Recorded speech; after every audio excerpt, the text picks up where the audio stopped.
Good morning student. Standard 12th English medium subject BA chapter number 6। आज का जो हमारा क्वेश्चन है वो है फॉर्मल एंड इनफॉर्मल कम्युनिकेशन। चलो स्टार्ट करते हैं। पहले देखते हैं formal communication. Any communication that depend on the structure of organisation and its rules and regulations and it's implemented for the accomplishment of business objective is known as formal communication.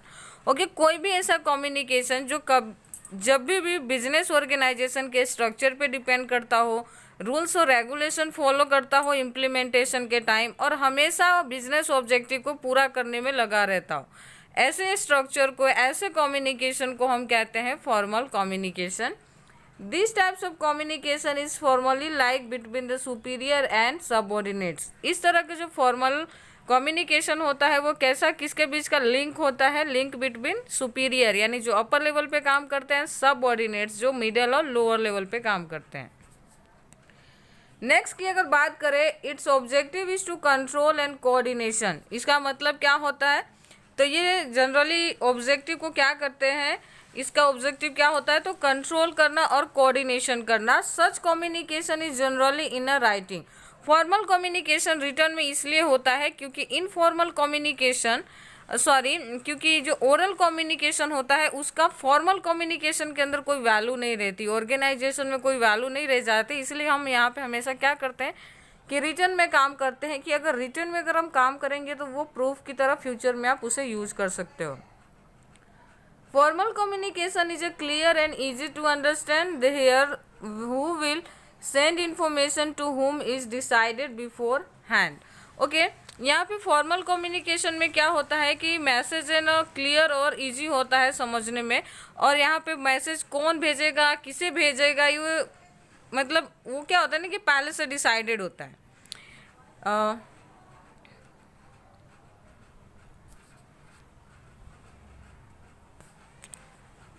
Okay, the form of information is also decided. It can be clear from the example given below. Okay, यहाँ पे form of जो informal is also decided होता है, तो यहाँ पे क्या होता है, it can be clear from the example given below. यहाँ पे एक एग्जाम्पल दिया हुआ है जो हम देखते हैं जिससे हमें आसानी से समझ आएगा। नोटिस और memo is a given to the warning to the employee who are irregular remaining absent without prior permission। Okay, notice और मेमो फॉर्मल कम्युनिकेशन का एक एग्जांपल है कि यहाँ पे इरेगुलर और अब्सेंट रहने वाले एम्प्लॉयज़ को हम मेमो और नोटिस जारी करते हैं, वो भी किसे जो बिना परमिशन के छुट्टी पे होता है। A letter given to the superior to the subordinate from the transfer or promotion। और सेम है इनफॉर्मल फॉर्मल कम्युनिकेशन में दूसरी एग्जांपल हम ये ले सकते हैं कि जब सुपीरियर सबऑर्डिनेट को ट्रांसफ़र लेटर देते हैं या प्रमोशन लेटर देते हैं, तो यहाँ पे कम्युनिकेशन तो हो रहा है पर किसके बेस पे हो रहा है? तो रिटर्न बेस पे किया जा रहा है। ओके, अब कैरेक्टरिस्टिक्स अब देखते हैं formal communication. In this communication system, superior and subordinates are formally related। यहाँ पे सिस्टम, सुपीरियर और सबऑर्डिनेट्स रिलेटेड होते हैं। It's clear objective is control and coordination. Formal communication का जो ऑब्जेक्टिव होता है कंट्रोल करना और कोऑर्डिनेट करना। Formal communication is generally in a written form, हमेशा रिटर्न फॉर्म में किया जाता है। This types of communication system is accepted by the policy of organisation. ये पॉलिसी की तरह एक्सेप्ट किया गया होता है इसके types. It is a based on organisational structure, ये ऑर्गेनाइजेशन के स्ट्रक्चर के ऊपर बेस्ड होता है। Its formal organisation is formed for the accomplishment of business objective. Formal communication Bonnie इसीलिए होता है ताकि वो बिजनेस ऑब्जेक्टिव को कंप्लीट करने में हेल्प कर पाए। It is easy and clear to understand, ये बहुत ईजी होता है और आसानी से समझा जा सकता है। वहीं अगर हम इनफॉर्मल कम्युनिकेशन की बात करें तो देख लेते हैं communication system which depend on the human relation and friendship among employees of an organisation is known as formal communication. जो communication human relation plus friendship of employees के बीच का रिश्ता दिखाता हो उसे हम कहते हैं इनफॉर्मल ऑर्गेनाइजेशन, जहाँ पे organisational structure, rules and regulations basically follow नहीं किए जाते। Such a communication is a more flexible and simple. इस तरह का कम्युनिकेशन फॉर्मल कम्युनिकेशन के कंपैरिजन में भी बहुत ज़्यादा फ्लैक्सीबल एंड सिंपल होता है। There is no need of control and order in it, इसमें ना तो कंट्रोल करने की जरूरत होती है, ना ही कोऑर्डिनेट करने की, और ना ही किसी को किसी तरह के ऑर्डर देने की. It can be explain orally and symbolic language, इसे हम ओरली या सिम्बॉलिक लैंग्वेज में एक्सप्लेन कर सकते हैं. Informal communication provide coordination and credibility to the organisation, इस तरह का जो ऑर्गेनाइजेशन है वो कोऑर्डिनेशन है, क्रेडिबिलिटी प्रोवाइड करता है. For example industrial manager instruct the labour to work, जैसे कि इंडस्ट्रियल मैनेजर है ना, इंस्ट्रक्ट करता है लेबर को काम करने के लिए. Sales manager give information and suggestions regarding presentation to the salesman, वहीं पे अगर एक सेल्स मैनेजर की बात करें तो वो सेल्स को किस तरह से इम्प्रूव करना है उस तरह से सजेशंस एंड इन्फॉर्मेशन देता है. Easy to going manner informal matter, ये सारे इनफॉर्मल मैटर है जहाँ पे रिटर्न प्रूफ रखने की ज़रूरत नहीं पड़ती है. वही कैरेक्टरिस्टिक्स की बात करें तो ये depend on the human relation, या ह्यूमन रिलेशन पर बेस करता है. Control and order is not required, it can explain orally through the symbolic language, its depend upon human and friendly relation. Okay, it is flexible and easy, process is not important in this communication. Next दिया हुआ है its give more coordination and credibility to the organisation, ये बहुत ज़्यादा coordination है credibility organisation को provide करता है. Informal communication is not supplementary but complementary of a formal communication, ये क्वेश्चन पूछा जाता है. Informal communication is not supplementary but which types of formal but what for the formal communication, यहाँ पे complementary को हटा के वर्ड पूछ सकते हैं आपको क्वेश्चन में. तो याद रखना है कि ये क्या होता है, सप्लीमेंट्री नहीं है बल्कि क्या है, ये कॉम्प्लीमेंट्री है किसका, फॉर्मल ऑर्गेनाइजेशन का. अगर हम इन दोनों के बीच की डिफरेंस की बात करें तो बहुत ही IMP क्वेश्चन है, याद रखना है आपको. और मुझे लगता है कि इसको आपको याद करने की भी ज़रूरत नहीं है, समझा होगा अगर कुछ भी इनफॉर्मल और फॉर्मल में अगर थोड़ा सा भी दिमाग काम करता हो कि ये क्या होता है तो भी आप लिख सकते हो. मीनिंग की बात करें, communication system which depend on the rules and regulation and accomplishment of a business objective is known as formal communication. जो कम्युनिकेशन रूल्स रेगुलेशन बिजनेस के स्ट्रक्चर्स एंड ऑब्जेक्टिव को पूरा करने के लिए यूज़ किया जाता है उसे फॉर्मल कम्युनिकेशन कहते हैं. Communication system which depend on human relation and friendship is known as informal communication. वहीं दूसरी तरफ बात करें तो जो कम्युनिकेशन इंसानी रिश्तों पे और दोस्ती पे डिपेंड करता है उसको हम इनफॉर्मल बोलते हैं. पर्पस क्या होता है, तो the purpose of formal communication is control and coordination, यहाँ पे कोऑर्डिनेशन एंड कंट्रोल का मोटिव होता है. The purpose of informal communication is to more coordinate and credibility to the organisation, ये फॉर्मल से भी कहीं ज़्यादा कोऑर्डिनेशन मांगता है और क्रेडिबिलिटी ऑर्गेनाइजेशन को प्रोवाइड करता है. बेस क्या है इसका, due to the rules and regulation exchange of information between two people take place, यहाँ पे रूल्स एंड रेगुलेशंस फॉलो किए जाते हैं इसलिए यहाँ पे दो लोगों के बीच जनरली जो इन्फॉर्मेशंस होते हैं शेयर होते हैं. Due to the personal and friendly relation exchange of information between two people take place. Okay, यहाँ पे क्योंकि पर्सनल एंड फ्रेंडली रिलेशन होता है इसलिए इन्फॉर्मेशन भी यहाँ पे भी दो व्यक्तियों के बीच में शेयर होते हैं.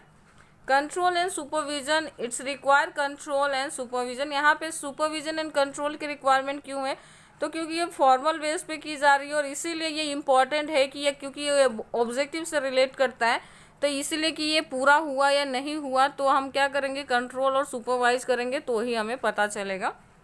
It does not require control and supervision, जबकि इसको ना तो कंट्रोल की आवश्यकता है ना ही सुपरविजन की. फ्लेक्सिबिलिटी की बात करें, it is less flexible, it is a more flexible. Timing की बात करें तो it take place at a work time during the working hours, ये वर्किंग आवर्स के दौरान ही आप इंफॉर्मेशन दे सकते हो, जबकि it take place take place at any place and during working hours, ये कहीं भी दिया जा सकता है वर्किंग आवर्स के दौरान. Information in advance, hence sender and receiver of information as well as form of communication are decided beforehand. ये पहले डिसाइड रहता है. From the communication and procedure is not decided beforehand take place and पर time and situation, ये पहले से ना तो इसका फॉर्मेट डिसाइड होता है ना ही प्रोसीजर डिसाइड होता है, इसीलिए ये करते समय ही टाइम और सिचुएशन के अकॉर्डिंग हम एडजस्ट कर लेते हैं. तो ये था इन दोनों के बीच में डिफरेंस. अब देख लेते हैं नेक्स्ट क्वेश्चन हमारा क्या है. नेक्स्ट क्वेश्चन देखते हैं, वो है वेरियर्स ऑफ इफेक्टिव कम्युनिकेशन। अब इफेक्टिव कम्युनिकेशन को कौन है जो नुकसान पहुंचा सकता है, वेरियर्स क्या है इसके, तो देख लेते हैं। The effectiveness of communication on depend of intelligence loyalty of officers and employees. कभी भी किसी भी ऑर्गेनाइजेशन का जो कम्युनिकेशन है वो इफेक्टिव तभी बन सकता है जब वहाँ के एम्प्लॉयज लॉयल हो और इंटेलिजेंट हो। Communication is a human activity, so human limitations such as affection, mistakes, intimation, misunderstanding, disturb, fear, etc. come as a barrier to it. Okay, क्योंकि ये कम्युनिकेशन कौन करेगा, इंसान करने वाले हैं, इंसानों के साथ करने वाले। तो ये बहुत सारे जो चीज़ें हैं, अफेक्शन जैसे इमोशंस, मिसअंडरस्टैंडिंग, फियर, ये सारी चीज़ें कहीं ना कहीं वेरियर्स का रोल प्ले करते हैं और हमारे कम्युनिकेशन को नुकसान पहुंचाते हैं। Such barriers can be as follow. नीचे कुछ पॉइंट्स दिए हैं, देख लेते हैं। फर्स्ट पॉइंट की बात करें तो lack of planning. If order of information is not plan, sender will give wrong, unclear and incomplete information. अगर मैसेज पहले से ही आप डिसाइड करके नहीं रखे हो, मीडियम आपने चुना नहीं है और सडनली आप है ना ये चीज़ें प्लान कर लेते हो बिना सोचे समझे, तो क्या होता है जब सेंडर जो इन्फॉर्मेशन भेजता है ना वो गलत हो सकता है, अनक्लियर हो सकता है और इनकम्प्लीट भी हो सकते हैं। नेक्स्ट अगर हम बात करें तो faulty translation. Employ working in the middle level receive message from top level, such a message is not in the mother tongue. Okay, आपको पता है कि अपर लेवल पे काम करने वाले जो पीपल होते हैं, जो एम्प्लॉयज़ होते हैं अगर हम कहें, तो वो हाईली एजुकेटेड होते हैं और जनरली वो इंग्लिश में कम्युनिकेशन करते हैं। लेकिन सिंपल सी बात है कि कहीं ना कहीं मिडल एंड बॉटम लेवल पे काम करने वाले जो पर्सन्स हैं उनको इंग्लिश समझ में ना आती हो, बहुत ही ज़्यादा पॉसिबिलिटी कि ऐसी सिचुएशन हो। तो जो भी इस मैसेज को सेंड कर रहा है और वो ट्रांसलेट कर रहा है उसको मदर टंग में, तो बहुत ज़रूरी है कि जो चीज़ें इंग्लिश में जनरली लिखा हुआ था वो ट्रांसलेशन में ना आए और ये जो हमारा इन्फॉर्मेशन जो पहुंचना चाहिए था वो ना पहुंचे।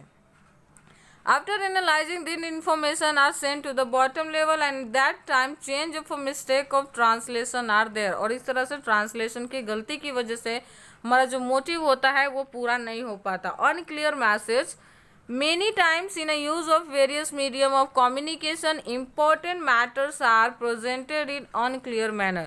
बहुत बार कम्युनिकेशन करते समय हम ऐसे मीडियम का चुनाव कर लेते हैं जो कि जनरली जो प्रेजेंटेशन होनी चाहिए, जिस तरह से क्लियरली प्रेजेंटेशन होना चाहिए उस तरह से क्लियरेंस के साथ मैसेज नहीं पहुंचता है। Word and sentences are arrange in in proper manner. Word और जो सेंटेंस कब होना चाहिए, उसके सीक्वेंस क्या होने चाहिए, वो चीज़ें हम अच्छे से अरेंज नहीं कर पाते और there is no coordination in a message. और इस तरह से कोऑर्डिनेशन जो मैसेज के अंदर बनना चाहिए वो बन नहीं पाता। एज अ रिजल्ट क्या होता है कि such message are fail to give clear understanding to the receiver. और इस तरह से रिसीवर को जो क्लियरेंस मिलने चाहिए वो मिलते नहीं है और जो कम्युनिकेशन करने का जो पर्पस होता है वो फेल हो जाता है। दस ऑब्स्ट्रक्ट्स कम्युनिकेशन प्रोसेस। और इस तरह से कम्युनिकेशन का जो प्रोसेस होता है वही डिस्टर्ब हो जाते हैं। Unclear assumptions. Many message depend on the guess work and assumptions. बहुत सारे जो मैसेज होते हैं ना वो अनुमान के ऊपर बेस करता है। If these are not clarified while transmitting message there may be change in their meaning and importance. तो अगर उसको आप अच्छे से क्लियर नहीं कर पाते हो, क्लेरिफाई नहीं कर पाते हो, तो क्या होगा कि मैसेज का मीनिंग और इम्पोर्टेंस होगा ना वो क्या हो सकता है, चेंज हो सकता है। Shortage of time. Many times decision are taken on the basis of information. After getting information it is implemented. If information is not available on time then there is no meaning of it and effectiveness of communication decrease. Okay, कभी कभी क्या होता है कि message जब मिलना चाहिए तब हम नहीं रिसीव कर पाते हैं और जब रिसीव कर पाते हैं तब टाइम जा चुका होता है इन्फॉर्मेशन देने का, तो फिर उसकी कोई वैल्यू नहीं रहती और जो कम्युनिकेशन का जो इफेक्टिवनेस आने चाहिए वो क्या हो जाते हैं, कम हो जाते हैं। अगर नेक्स्ट बात करें तो overburden in communication. In a big industries there is a constant and continuous exchange of communication. जो बड़े सेक्टर्स होते हैं वहाँ पे लगातार इन्फॉर्मेशन आते जाते रहते हैं, कभी ऊपर वाले नीचे पहुँचाते, कभी नीचे वाले ऊपर तक पहुँचाते हैं। If information is transmitted and received by someone may be overburdened, then the instead maintaining preciseness of information he will prefer to perform his functions. लेकिन जिसको इंस्ट्रक्शंस मिल रहा है, अगर उसको ना बहुत ज़्यादा इन्फॉर्मेशंस मिल रहे हैं, बहुत ज़्यादा कम्युनिकेशन का बर्डन है, तो वो सही तरीके से सही इन्फॉर्मेशन को सही जगह पे लागू नहीं कर पाता और उसका जो परफॉर्मेंस होते हैं वो भी ख़राब हो जाता है. In such a situation, if information is not transmitted in proper place, its purpose is fail. अगर सही जगह पे सही इन्फॉर्मेशन नहीं पहुंचा तो पूरी पॉसिबिलिटी है कि मैसेज का जो इम्पोर्टेंस है वो फेल हो जाए. Ignorance towards message, many time higher manager or bottom level employees remain inactive and the careless regarding message. बहुत बार ऐसा होता है कि अपर लेवल और बॉटम लेवल के जो पे काम करने वाले जो लोग होते हैं वो मैसेज को सीरियसली लेते नहीं है, बहुत ही केयरलेस तरीके से इसको देखते हैं. Therefore company does not gate correct information, और इसकी वजह से कंपनी को सही इन्फॉर्मेशन नहीं मिल पाती. Hurdles in communication is created if message and information are ignore. कोई भी मैसेज एंड इन्फॉर्मेशन आप इग्नोर करोगे तो कम्युनिकेशन के अंदर क्या क्रिएट हो जाएगा, हर्डल्स यानी प्रॉब्लम क्रिएट्स हो जाएंगे. Improper selection of media. A specific medium are selected, send and receive the information.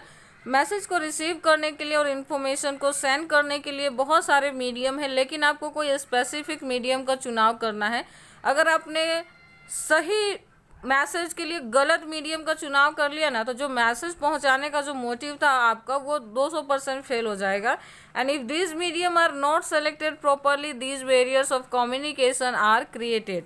और इस तरह से क्या होगा कि आप मीडियम का सही चुनाव नहीं करोगे तो कम्युनिकेशन के अंदर वेरियर्स देखने को मिलेंगे और ये आपके कम्युनिकेशन का मोटिव फेल करेगा. Distrust and fear. If any organization where there is a atmosphere of disturb and fear, every message is perceived with doubt. Okay, बहुत सारे ऑर्गेनाइजेशन में जो upper level and lower level पे काम करने वाले जो एम्प्लॉयज़ होते हैं, जो लोग होते हैं ना, उनके बीच में बहुत ज़्यादा डिस्ट्रस्ट एंड फियर होता है. नीचे वाले को इस बात का डर होता है कि ऊपर वाले क्या कह देंगे, क्या होगा, तो वो जो भी मैसेज आता है ना वो भले अच्छा ही क्यों ना हो तो भी उसको डाउटफुल नज़रों से देखते हैं. And information is ten due to the fear that correct information will lead to punishment and fine. तब कोई भी अच्छी इन्फॉर्मेशन भी आती है तो हमें यही लगता है कि हमें पनिशमेंट और फाइन भरने के लिए आया है. डर इतना ज़्यादा होता है कि सही इन्फॉर्मेशन भी गलत लगते हैं. Past experience must have shown that it have insulted in the advance consequences and punishment. और अगर पास्ट में कोई ऐसी एक्सपीरियंस हमने फेस करी हो कि सही चीज़ करने भी गए हो और उसके बदले में इंसल्ट कर दिया गया हो या फिर आपको ना पनिशमेंट दे दी गई हो या इस तरह के रिजल्ट आपने फेस करी हो, तो क्या होगा कि हो तो therefore the correct information is concealed. इसीलिए जो इन्फॉर्मेशन की मोटिव होती है वो कंसील नहीं हो पाती. ओके, नेक्स्ट देखते हैं क्या दिया है. Measures of overcome warriors of communication. अब इस तरह के जो वेरियर्स है उसको कम्युनिकेशन के अंदर से किस तरह से आप हटा सकते हो. Communication system should be arranged as per organisation structure and should not obstruct of information. कभी भी कम्युनिकेशन सिस्टम का चुनाव हमें ना ऑर्गेनाइजेशन स्ट्रक्चर के अकॉर्डिंग करना चाहिए जिससे किसी तरह का मिस्टेक ना हो. Information given to the sender should be precise so receiver can understand properly. कभी भी इन्फॉर्मेशन जो आप दे रहे हो वो प्रिसाइज लैंग्वेज में होना चाहिए ताकि कभी भी मिसअंडरस्टैंडिंग क्रिएट ना हो. Various medium of communication has a different effect, therefore the appropriate medium of communication should be selected. जब भी आप मीडियम का सिलेक्शन करते हो तो आपको ये पूरी तरह से ध्यान रखना है कि कम्युनिकेशन के जो मीडियम्स होते हैं वो अलग अलग होते हैं, उसके इफेक्ट अलग होते हैं. इसलिए आपके मैसेज के साथ आपके मीडियम का जो पैटर्न है वो सेट होने चाहिए. Communication is two-way process. It should be arranged in the manner as information must be flow both the direction easily. क्योंकि कम्युनिकेशन टू वे प्रोसेस है इसलिए आपको मैसेज का अरेंजमेंट इस तरह से करना है कि वो दोनों साइड से फ्लो कर पाए इजीली, अपर से लोअर लेवल है, लोअर टू अपर. अगर नेक्स्ट बात करें तो feeling in the mutual trust and cooperation between two parties. Upper level और मिडल लेवल और बॉटम लेवल के बीच का जो रिलेशन है ना वो बहुत ही हार्मनी से हार्मनी जैसा होना चाहिए, जिससे क्या होगा ना कि उनके बीच में ट्रस्ट एंड कोऑपरेशन मिल सकेगा। Communication channel should be shorter as much as possible so that the flow of information will not stop and there will no but delay of communication। जो चैनल और मीडियम का चुनाव किए वो बहुत ही short and simple होना चाहिए, जिससे इन्फॉर्मेशन है ना कहीं पे रुके नहीं, क्लियरली एक दूसरे तक पहुंच सके। Communication system should be fast. Communication system should be goal oriented. Broadcasting and unnecessary information increase the burden of communication, so the broadcasting information should be proper। Okay, broadcasting जो नेसेसरी इन्फॉर्मेशन का है वो communication के burden को increase करता है, इसलिए broadcasting information proper होना चाहिए। Time to time evaluation of communication should be done. Time to time आपको चेक करते रहना चाहिए कि कम्युनिकेशन सिस्टम काम किस तरह से कर रहा है। So as for changing situation change can be made. अगर आपको लगता है कि कुछ चेंज करने की ज़रूरत है तो हम आसानी से चेंज कर पाए। During the entire process of communication sender should not have any personal interest in it. For example, message sender hide few information and purposefully give incomplete information and present and eccentrically. अगर कोई भी जो messenger है जो message भेज रहा है, अगर उसका कोई पर्सनल इंटरेस्ट हुआ तो वो कुछ मैसेज को क्या करेगा, हाइड करेगा और इनकम्प्लीट इन्फॉर्मेशन पहुंचाएगा, जिससे कि इन्फॉर्मेशन पूरी तरह से ना पहुंचने की वजह से जो प्रॉब्लम अराइज होगी उसे जो हमारा ऑर्गेनाइजेशन है उसको नुकसान पहुंच सकता था। तो ये हमारा चैप्टर नंबर 6 था। इसी के साथ एक कंप्लीट होता है। इसके साथ आपको इसका PDF मिल जाएगा। Thank you.